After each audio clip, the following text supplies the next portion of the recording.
Handicapper Steve here, handicapping the racing from Turfway Park here on Wednesday. It is the 17th of December, 2025. I look the eighth race from Turfway, but before I get on to that, remember, please follow me on Twitter at Horse Racing Kid 5 for more selections for race courses around the world. And I mean around the world, some great racing this weekend from here stateside from Gulfstream. So jump for that preview. But let's look at the eighth race of Turf, which is quite a good race. It's an allowance race going for $101,000 purse race for fillies and mares, the 3-year-olds and upwards. Number one, 12, 75, 50, and the main claim starter, blah, blah, blah, blah, blah.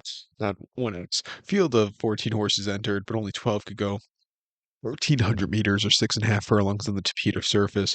My top selection here, I'm going to go with the number 8 horse, Flirting with Time. I'm going to go 8, 10, 9, 4 in the superfecta.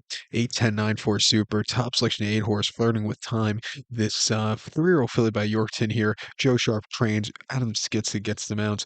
The horse's most recent appearance came the 6th November at Churchill, 5 furlongs an allowance race for 95 grand, and he finished 5th by 5 3/4 lengths that day. And he just never really got into it until a little bit late in the race. You know, he was making his first start since March. He probably needed the race. Second off the bench, going to 6.5, should see strong pace to close up into. I think he has a trip to win. He ran 2 back in optional 100 at Fairgrounds, 5.5, 21st of March. First start in about 5 months.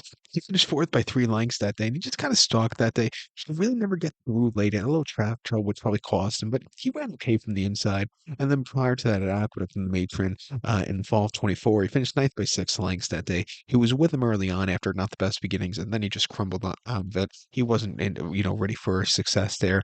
It took him a little bit of time to break the main, but he finally did. Start number 3 at Kentucky Downs, going 6.5 in the main special weight. Win by 7 1/4 lengths. He had a wide trip that day, but he flew in the front in a very good race. He's training well Turfway, refreshing here. I think he could win. I think the 10 horse here, Cat Eyes for Vincent Chiminade and Brendan Walsh could win also. It's 1-1's going a mile at Goldstream earlier in the year in the main special weight, winning by 3 3/4 lengths, closing up from nowhere. He really ran terrifically. Since then, he's been running against some very tough allowance horses on turf routing. I think refreshing here against these quality horses, back to Tapeta, back to the home base. I think at 15-1, he has a nice chance of winning.